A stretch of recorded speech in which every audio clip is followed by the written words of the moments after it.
Hey everyone, how's it going today? So what am I working on now? Well, I got this older Honda CRV. It got towed in for a no start. That's the only information I got. I have no idea why. Crank no start, no crank no start, dead battery, no bad starter, bad fuel pump, no spark. Who knows? I have no idea. But we're about to find out. So here she is. Not in bad shape. Well, let's go inside. I don't know anything about this car. It's got 206,000 miles on it. So let's see what it does. Let's have it. Could have a dead battery. I don't know. Nope. Oh, that sounds like a dead battery to me. All right, let's pop the hood. At least it looked like the hood was already popped. Yep. Actually, I'm gonna tilt the wheel up. Makes my life a little bit easier. Let's see what we got under the hood. What year is this thing? This thing is a 9 of 97, making it a 98.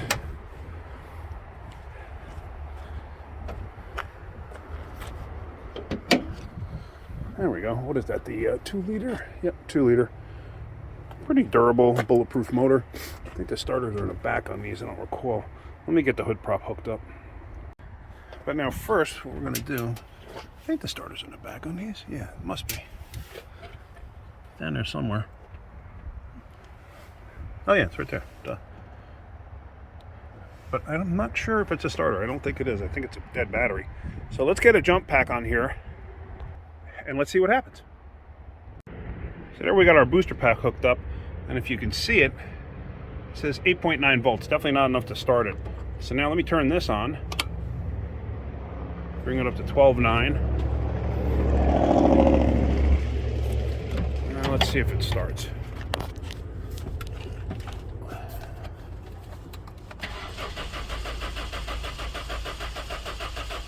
Nope.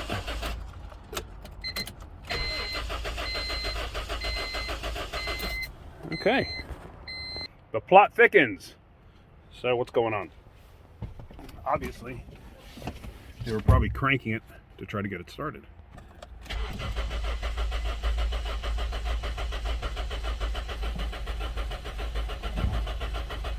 I hold my foot to the floor just out of curiosity.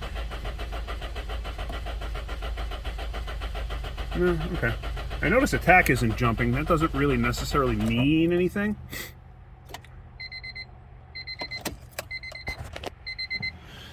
But we're gonna have to check this thing for spark first, and that's the most failure on these things. If I remember correctly, this thing has, yeah, it's got a distributor.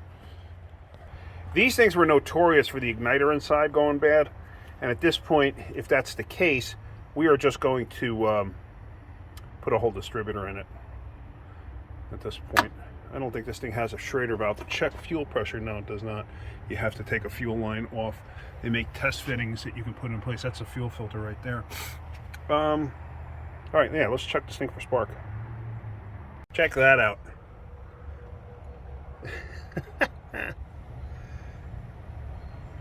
That's the valve cover leaking. And it's leaking all down onto the spark plug boot. Look at that. And you can actually see this thing was loaded with oil. Look at that. Wow. All right, let me get my spark tester and let's check to see if this thing has any kind of a spark. All right, so there we go. I got my spark tester hooked up and it's ready to go. I got it running to a ground. This way it's easier to do it this way and see the actual end there. They make different ends. You can get long ends and stuff like that. All my stuff is worn out on it, basically from years of use. I need to get a new one. This one is old, so it's time to upgrade. So anyway, yeah, let's go inside. And actually, let me roll the window down because otherwise we're going to have to listen to the chime. Sorry about that. I don't think we want to just listen to this chime going off. But anyway, let's just see.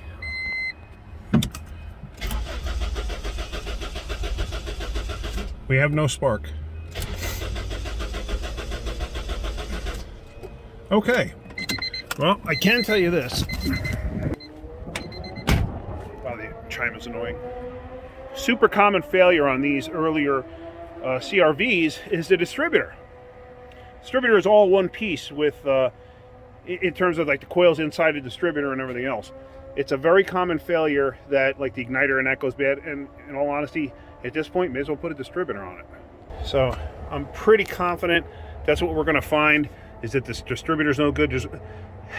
There's actually really no need to even bother testing this stupid thing, because it's like everything you got to go through to test it. So may as well put a distributor in. There's really nothing else in the system. Everything's kind of self-contained inside there. I'm pretty confident these don't even have cam sensors or anything, do they? I don't think so. I think they only have a crank sensor. But yeah, everything receives its signal right there inside that distributor.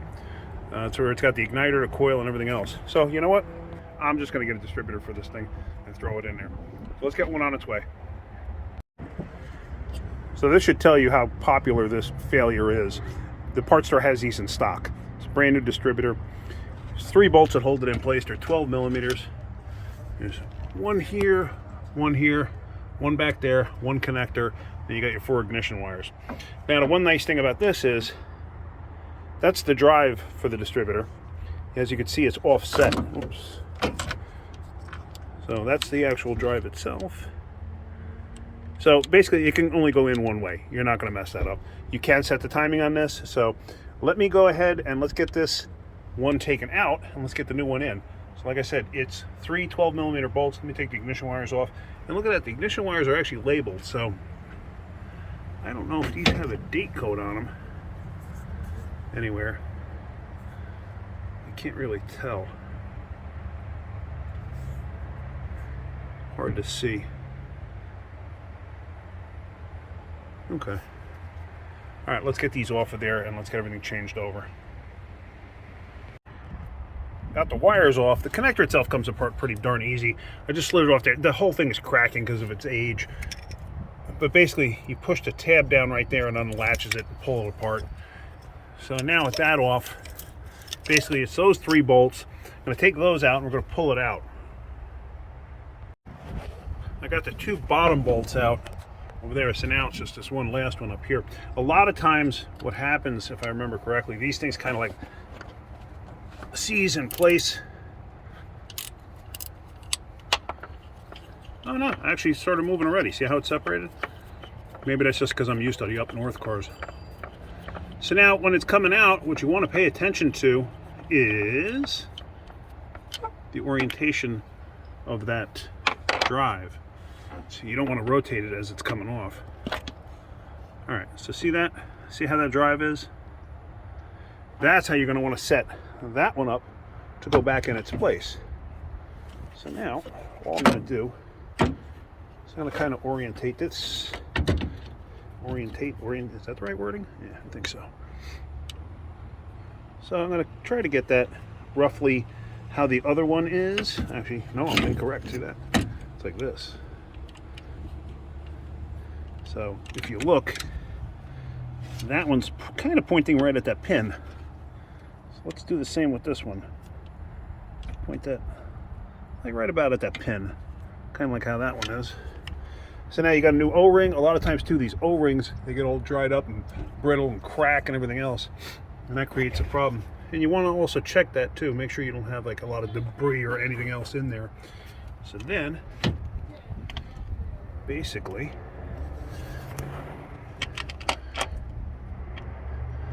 you're going to want to,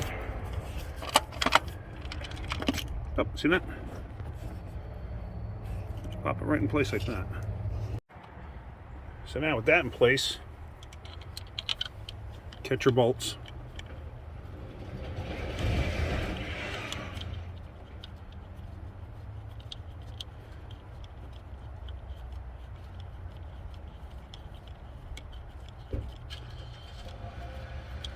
And if you can, if you don't have a timing light in that, just line up the witness marks, you're fine.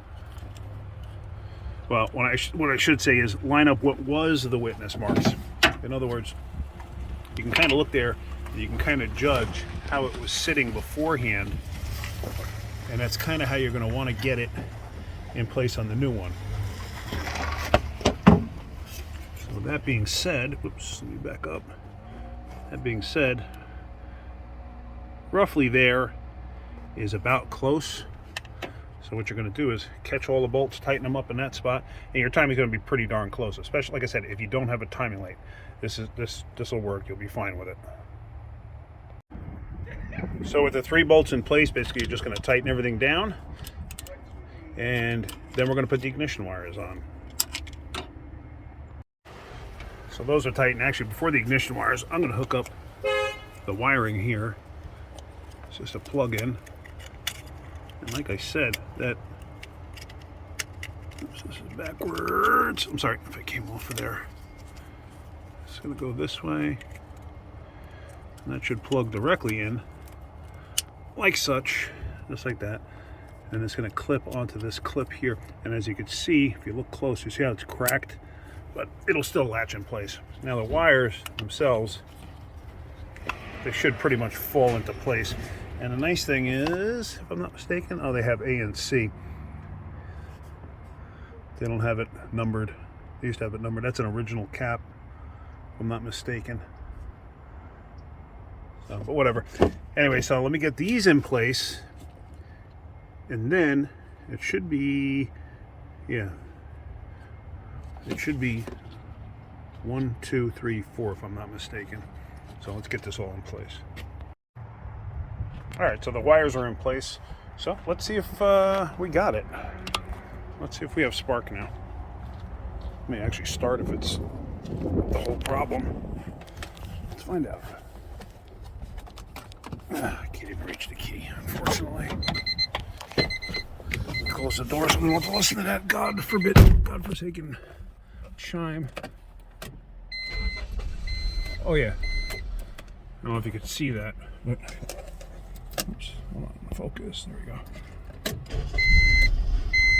Can you see that? Yeah, there you go. I know sometimes the camera doesn't show correctly, but I mean, pretty simple. I call those quick and dirty repairs. It was relatively simple. But yeah, I think what I want to do, because of all that oil down there, I'm going to get a rag on a screwdriver, stuff it down the hole, and I'm going to probably spray it out with brake clean and just stuff it down the hole. This way I can go around the spark plug and soak up all that oil.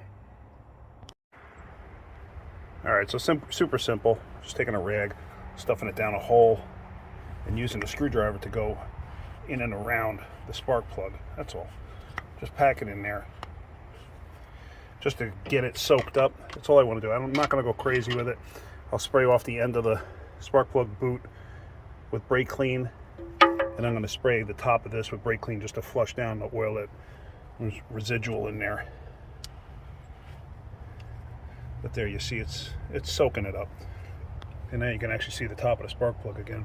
So let me keep doing that and get that all cleaned up, and we'll go from there. So now with that cleaned off and installed, like I said, I'm just going to spray down some brake clean just to flush out what was there.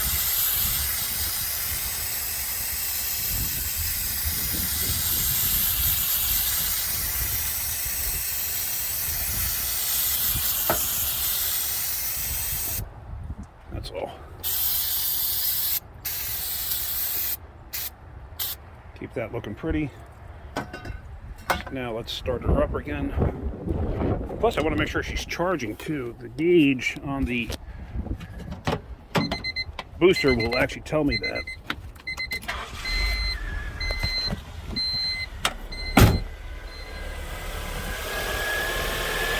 Sounds like it's charging. Yeah, 14.1. See that? She sounds nice and smooth. So that's how you do it, especially if you don't have a timing light. You don't have to check the timing and stuff like that. There is a way to check the timing. I'll be honest with you, I'm going to road test this. I'm going to probably leave it alone. Like, almost every time I've ever done one of these, you're pretty darn close to the timing. Every single time. I've never had an issue. I mean, granted, it's been probably 15, 20 years since I've done one, but whatever. So, let me take this thing for a ride. Rolling in the 2.0, got the windows up because it's kind of cold. There's a reason I'm not a rapper or a singer or any of that. Anyway, so I just went for a pretty good little ride with this. I just turned around at the church. I'm at the church right now. Everything's great. It runs awesome. There's no detonation, no pinging. I'm not worried about the timing. The timing's pretty darn close to what it was before. The reason I did it this way is because I want to show you that you can do it in your driveway, and really the only tool you need is a 12mm wrench. You don't need anything else. You can check spark with a screwdriver if you wanted to, or if you're daring, pull it off, hold on to it, and have somebody crank it. So that's a common failure on these things. And if I'm not mistaken, I think the distributor has something to do with control of the injectors too, but I'm not positive. I just don't recall. Anyway, so hopefully you got something out of that video. If you did, hit that like button. If you could, please subscribe. And that's pretty much it. So thanks for watching Wrenching with Kenny. I do appreciate it. All right, guys, have a great day. Keep wrenching.